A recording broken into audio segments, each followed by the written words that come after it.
할렐루야. 사랑하는 우리 태교원 성결교회 가족 여러분, 지난 한 주간도 평안하셨습니까? 지난 주일에는 온 가족 총동원 맥주 감사 주일이었습니다.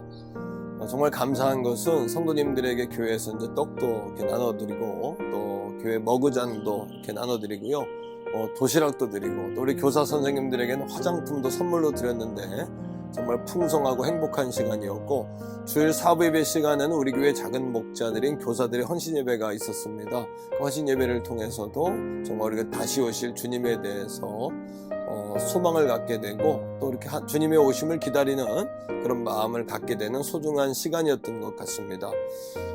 지금 우리가 이 코로나 시절을 보내고 있는데요, 이 시절도 너무 낙심하지 마시고 장차 우리 주님이 오실 때에 7년 대환란이 있지 않습니까? 그때는 우리가 신앙생활을 정말 못하는 그런 때도 올 텐데, 그때를 준비한다, 또 예비한다.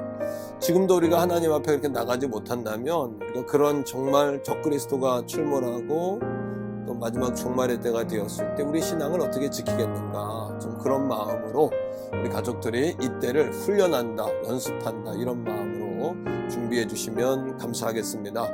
자, 오늘 우리가 셀 모임을 시작하면서요, 찬송가 304장 그 크신 하나님의 사랑, 그 찬양 함께 부르고 다시 뵙겠습니다.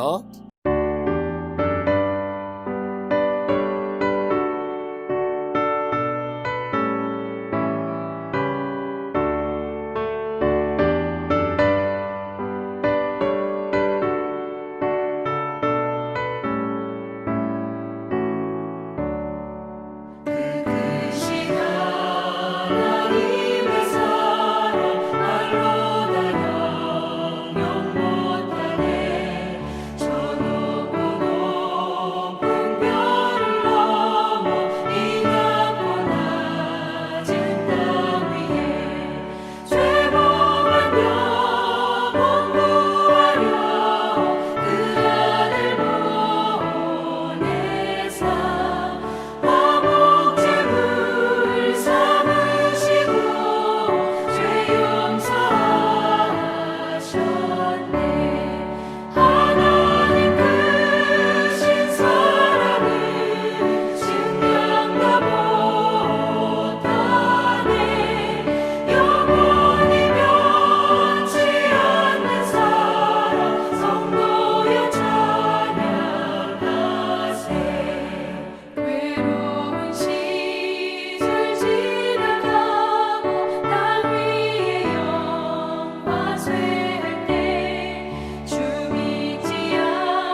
네, 아멘.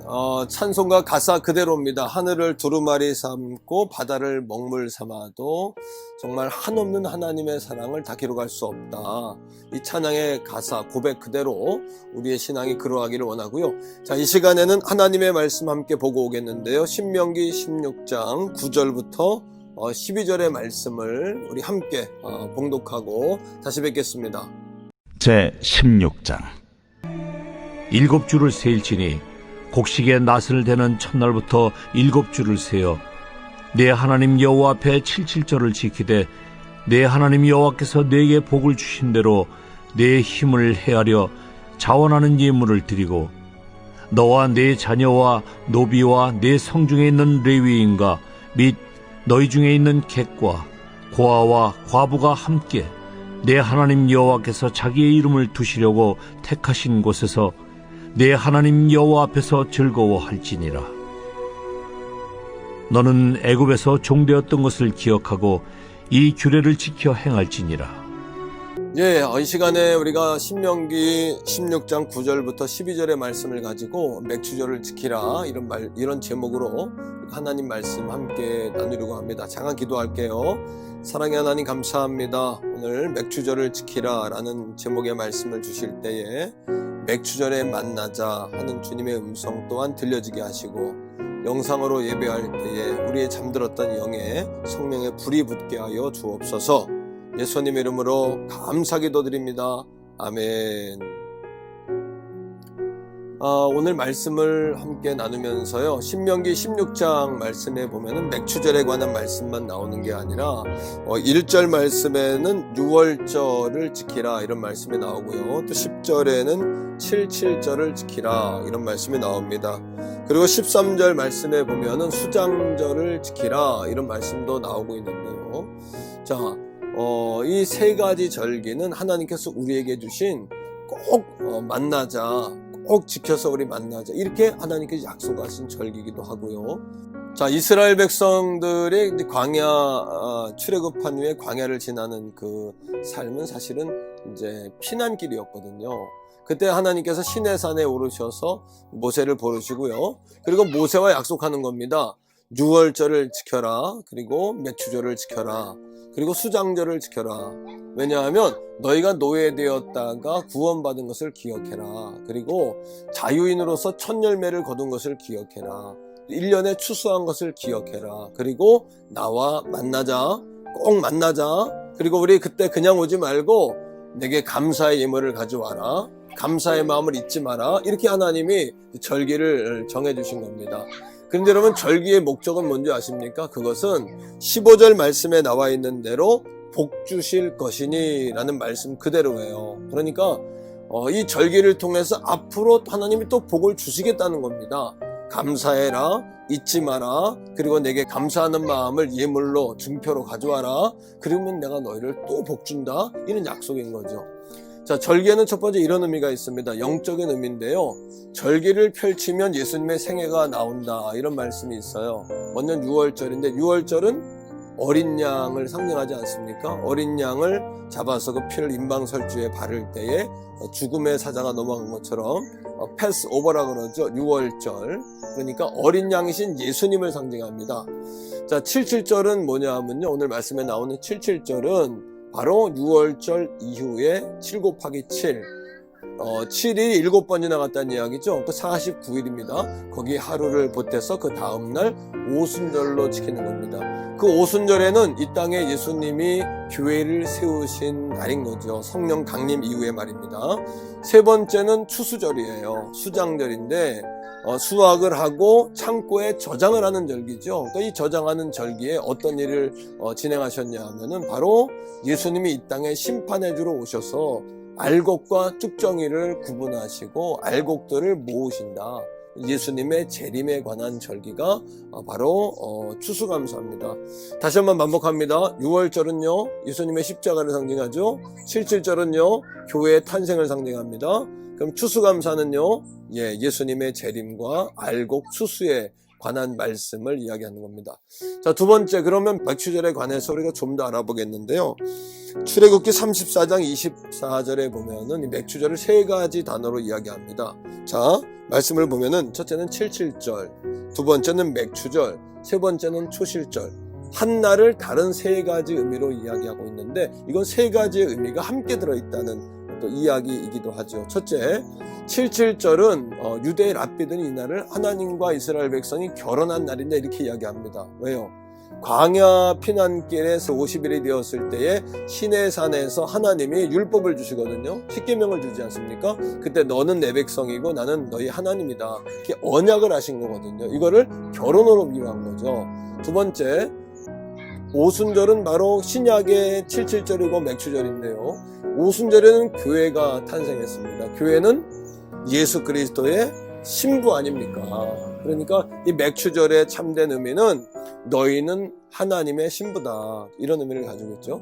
세 번째는 맥추절과 초실절입니다. 맥추는 보리를 추수했다는 이야기고 50일 되는 날에 우리가 처음 열매를 거두어 하나님께 드린다, 이런 의미를 가지고 있는 거죠. 그러니까 칠칠절이 오순절이고 또 오순절이 맥추절이고 맥추절이 초실절인 거죠. 자, 그런데 이게 중요한 게 뭐냐 하면 아직 그들이 노예에서 벗어난 피난길 아닙니까? 장차 가나안 땅에 들어갔을 때 그들이 추수한 모든 것들, 그건 다 너희 것이다, 이런 뜻이죠. 하지만 이것을 이루신 분은 하나님이시다라는 의미로 첫 열매를 드리는 겁니다. 이게 12일주의 의미고 또 첫 열매의 의미인 거죠. 여러분, 이사야서 62장 4절에 보면 이런 말씀이 나와요. 다시는 너를 버림받은 자라 부르지 아니하며 다시는 내 땅을 황무지라 부르지 아니하고 오직 너를 헵시바라 하며, 헵시바는 너는 나의 기쁨이다, 이런 뜻이에요. 또 내 땅을 뿔라라 하리니, 뿔라라라는 것은 너는 나의 신부다, 이런 겁니다. 그러니까 이 맥추 감사를 통해서 하나님이 주시는 은혜는요, 너희는 하나님의 신부다, 바로 이런 거죠. 놀랍지 않습니까? 황홀하고 감사한 은혜죠. 세 번째, 이 맥추절에는 꼭 지켜야 하는 네 가지 명령이 있습니다. 첫째는 뭐냐면 10절에 나오는 이 말씀인데, 내 하나님 여호와 앞에 칠칠절을 지키라. 지키라라는 것은 그냥 무심하게 지나가지 말라. 기념하라, 맞이하라, 경축하라, 찬양하라, 예배하라, 이런 의미를 가지고 있는 겁니다. 자, 두 번째는 10절 말씀에 보면은 내게 복 주신 대로 내 힘을 헤아려 자원하는 예물을 드리라, 이렇게 이야기해요. 드리라는 겁니다. 자, 드리라는 것의 중요한 핵심은 뭐냐 하면 자원하는 예물, 너희가 자원하는 기쁨으로 자원해서 이렇게 드리라는 거죠. 레위기 여러분 23장 11절 말씀에 보면은 이 예물을 드릴 때는 요제로 드리랍니다. 요제는 위아래로 흔드는 제사법이 요제예요. 그러니까 하나님이 주셨습니다, 우리에게 또 다시 주십니다, 이런 고백으로 하나님 앞에 흔들어 드리는 예배가, 기쁨의 예배가 요제인 거죠. 세 번째는 맥주절의 중요한 동사는요, 즐거워하라입니다. 즐거워하라. 오늘 본문의 11절 말씀에 보면 고아, 과부, 객, 레위인 모든 사람이, 성중에는 모든 사람들이 모여서 하나님 앞에 기뻐하라. 자, 뭘 기뻐할까요? 15절에 보면 이렇게 이야기합니다. 내게 복 주실 것을 인하여 기뻐하라. 하나님이 절기를 통해 앞으로 복을 주신다는 이야기예요. 그러니까 맥추절이 없이는 추수절이 없습니다. 추수절이 없이는 유월절이 없습니다. 지금 감사하지 않으면 연말의 수확이 없다는 거예요. 하나님 앞에 감사를 기억하는 우리 모두가 다 되시기를 바라요. 네 번째 동사는 뭐냐면 기억하는 겁니다. Remember. 뭘 기억할까요? 종되었던 것을 기억하라. 12절에 보니까 신약적 의미는 뭐냐 하면 너희가 마귀의 종로로 됐던 거, 너희가 죄의 종로로 됐던 거, 지옥 갈 수밖에 없었던 거, 그걸 기억하고 너희를 구원하신 하나님을 기억하라는 겁니다. 이게 맥추절의 참 의미죠. 네 번째입니다. 이렇게 우리가 감사할 때 결과가 뭘까요? 그 결과는 기적입니다. 축복이에요. 자, 여러분 출애굽기 34장 24절인데 맥추절을 통해 복을 주신다고 약속하셨어요. 내가 이방 나라들을 네 앞에서 쫓아낸다. 네 지경을 넓혀준다. 내가 매년 3번씩 여호와 내 하나님을 배우려고 올 때에 아무도 내 땅을 탐내지 못할 것이다. 이렇게 약속하셨어요. 또 잠언 3장 9절 10절입니다. 내 재물과 내 소산물의 처음 익은 열매로 여호와를 공경하라. 그리하면 내 포도즙 틀에 새 포도즙이 넘치리라 라고 말씀하셨어요. 사랑하는 성도 여러분, 감사가 터져야 살 길이 열려요. 감사가 터져야 숨통이 열립니다. 여러분, 이스라엘 백성들이 가나안을 정탐하고 돌아왔습니다. 12지파의 수장들이 갔다 왔는데 10지파의 수장들은 뭐라 그러냐 하면, 야, 가보니까 거인들이 살고 우리는 메뚜기 같더라. 다 죽게 됐다 우리. 그러면서 하나님이 주신 땅을 악평하고요, 하나님의 종 모세를 반대하고요, 하나님께 불평합니다. 그러자 하나님이 그들에게 뭐라고 하시냐면, 너희 말이 내 귀에 들린 대로 행할 거야 라고 말씀하시는 거예요. 사랑하는 성도 여러분, 불평하면 죽습니다. 감사해야 사는 겁니다. 이거는 영적인 문제이기도 해요. 사도행전 여러분 6장에 보니까 초대교회가 얼마나 충만했습니까? 원망이 들끓었어요. 네 탓이다, 네가 잘못했다. 히브리파 과부들과 헬라파 과부들이 싸웁니다. 구제받는 거 가지고 싸웁니다. 그때에 제자들이 7명의 집사를 세우고 자기들은 기도와 말씀 전하는데 전무하겠다 그러죠. 원망이 사라졌습니다. 자, 사도행전 6장 7절에 뭐라고 나온 줄 아세요? 말씀이 풍성해졌다. 말씀이 점점 왕성해졌다, 이렇게 이야기해요. 불평도 영적인 문제입니다. 원망도 영적인 문제입니다. 감사도 영적인 문제인 거예요. 여러분, 감사가 터져야 숨통이 열립니다. 남편과 아내가 감사하시기 바랍니다. 그리고 부모와 자녀가 감사하시기 바랍니다. 교회 성도 안에 감사하시기 바라고요.